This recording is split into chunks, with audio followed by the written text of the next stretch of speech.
They say no one really dies until the last time their name is spoken. If that's true, then somewhere in the winds over 26,000 feet or 8,000 meters, the name of Noel Odell is very much alive. Noel Odell was the last person to see George Mallory and Sandy Irvine before they disappeared on the afternoon of June 8th, 1924. What he saw that day sparked and is the linchpin to the greatest mystery in all of mountaineering. Odell went on to accomplish many historic climbs, among them the first ascent of Nanda Devi in India with Bill Tillman, did many brave climbs around the world, including in my home state of New Hampshire, during the years that he was a teacher at Harvard University.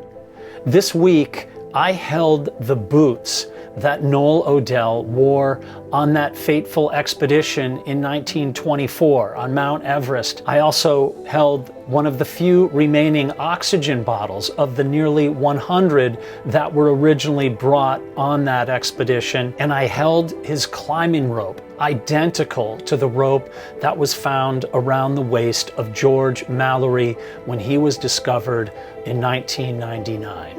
That rope may have been with him on the day that Mallory and Irvine disappeared. In that moment that I held these artifacts, Noel Odell wasn't gone at all. In fact, he was very much alive. This is a story about a man that history will not soon forget, and it's about artifacts that were purchased at a Christie's auction in 1998. Held in a private collection, I was granted permission to view and photograph all of these artifacts: letters, a Primus stove, the oxygen bottle, and his boots. My connection to Noel Odell, as it turns out, is very palpable.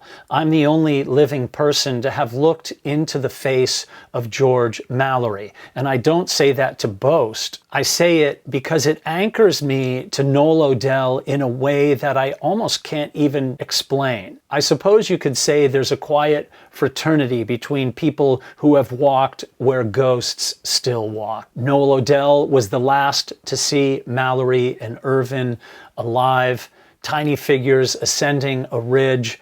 That sighting lives on in legend. And then fast forward 75 years later, I become the only person to see the face of George Mallory. I've felt Noel Odell's presence not just on Mount Everest, but back home near here, where I've trained many times for my Everest expeditions on Mount Washington. In fact, there's an ice climbing route on Mount Washington in Huntington Ravine named after Noel Odell, called Odell's Gully. I've climbed it. I've hiked the ridges that Odell himself has climbed on. And more than once on my training hikes up into Mount Washington, I felt a presence. I sure felt a presence. In 1924, George Mallory and Sandy Irvine made their fateful attempt to summit Everest long before oxygen systems were reliable, long before down suits or satellite weather forecasts. This was just two men climbing into history with little more than wool and willpower. Noel Odell was their support partner on that fateful day.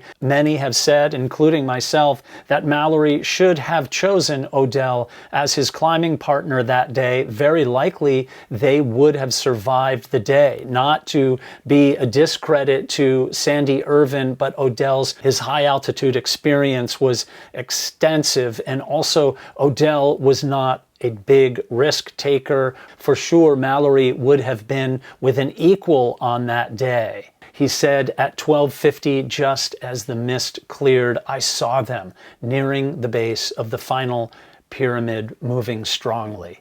That single sentence has haunted the mountaineering realm for over a century.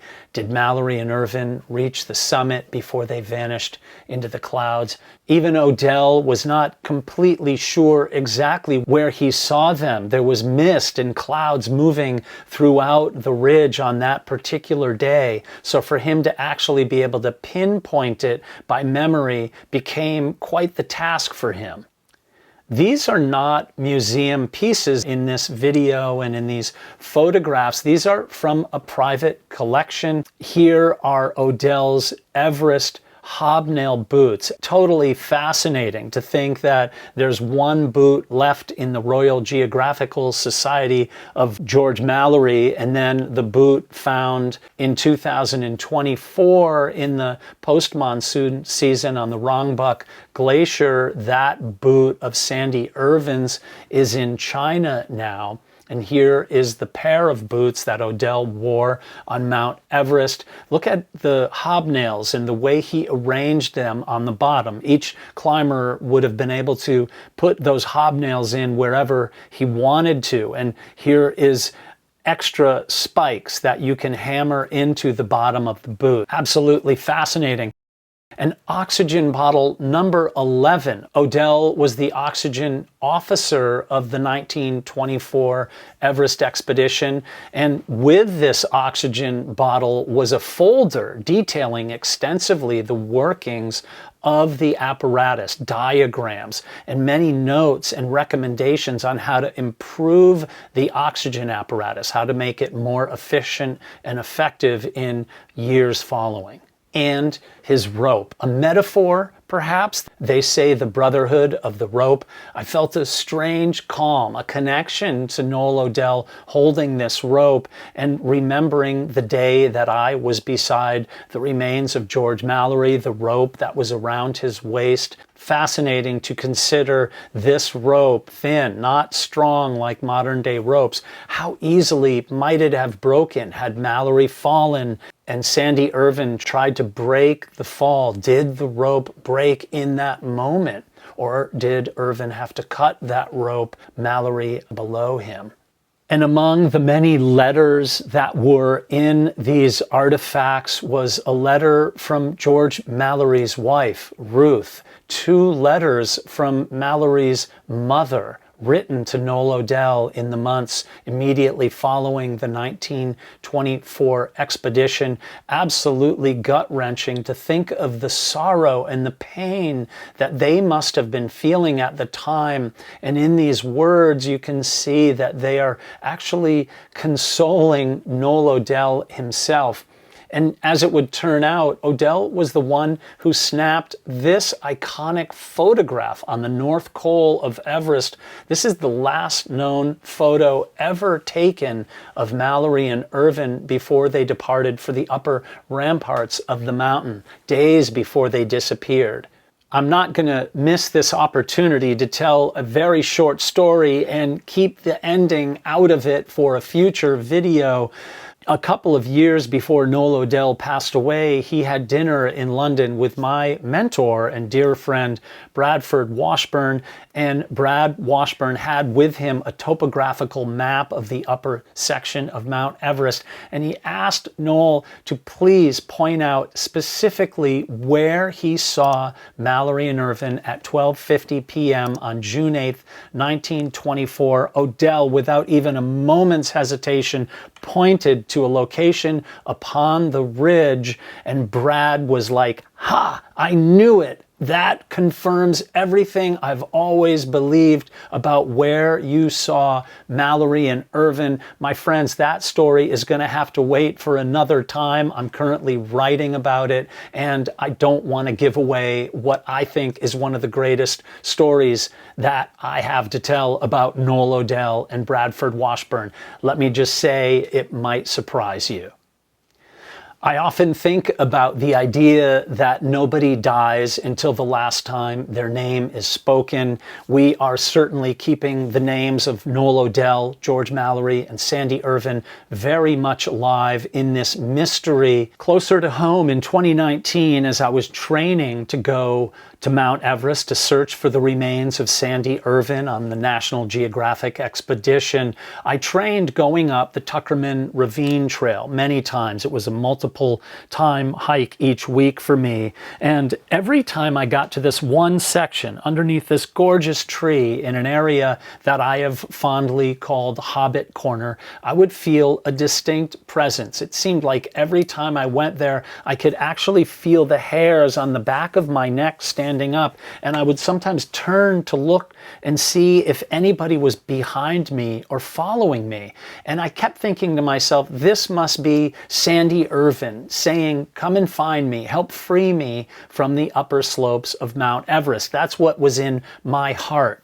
Fast forward to just last year, I did a presentation on the 100th anniversary of the disappearance of Mallory and Irvine at the Wildcat Tavern in Jackson, New Hampshire. I went back to that area to see if that feeling was going to return.